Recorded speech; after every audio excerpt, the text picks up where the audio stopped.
the quiet and care of the sanctuary. And Bosco, his mentor, he claimed to reject, and all for the sake of the Pope to protect. In Memphis, the city of Sodom and vice, he rescued a princess, a maiden of ice. With wiles and with lust his soul's ruin she sought, and when he said no, his assassins she bought.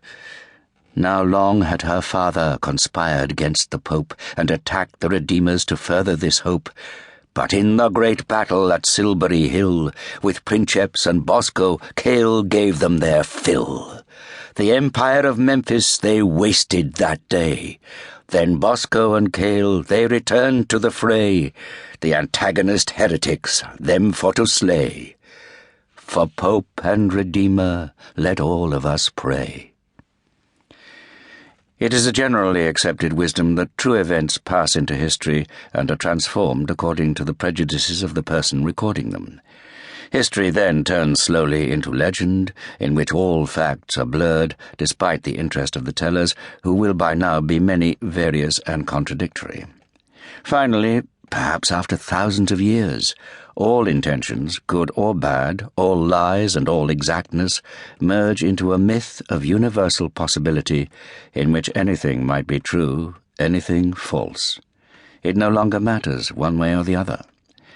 But the truth is that a great many things depart from the facts almost as soon as they happen and are converted into the great smog of myth almost before the sun has gone down on the events themselves.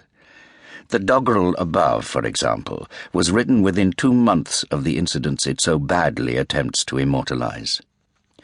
Let us go then through this drivel, verse by verse. Thomas Cale had been brought to the grim sanctuary of the hanged Redeemer at the age of 3 or 4, no one knew or cared which. As soon as he arrived, the little boy was singled out by one of the priests of this most forbidding of religions, the Redeemer Bosco, mentioned 3 times in the poem, not least because he was the man who caused it to be written. It should not be thought that this was inspired by anything so simple as human vanity or ambition. The Redeemers were not only infamous for their harsh view of the sinful nature of mankind, but even more for their willingness to enforce that view through military conquest, led by their own priests, most of whom were brought up to fight rather than preach. The most intelligent and the most pious, a line more easily blurred among the Redeemers than elsewhere, were responsible for ensuring correct beliefs and the administration of the faith in all its many conquered and converted states.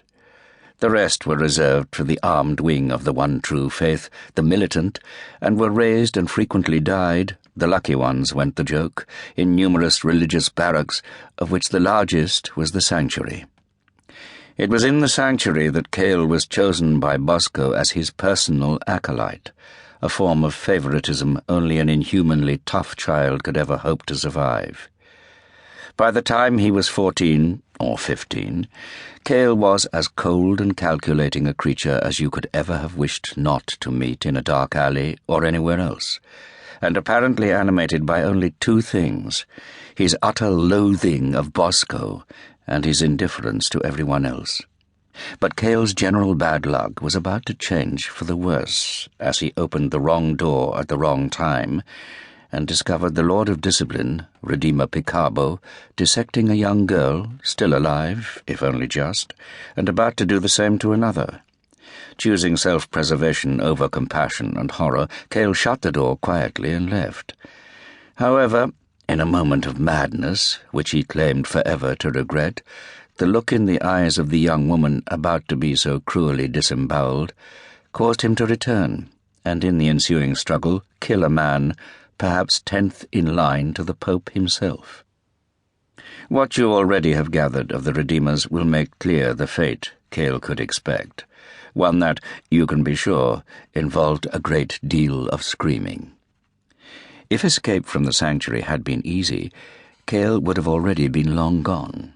While, as the twaddle of the Lay of Thomas Cale claims, it did involve a rope, there was no plot to murder the Pope.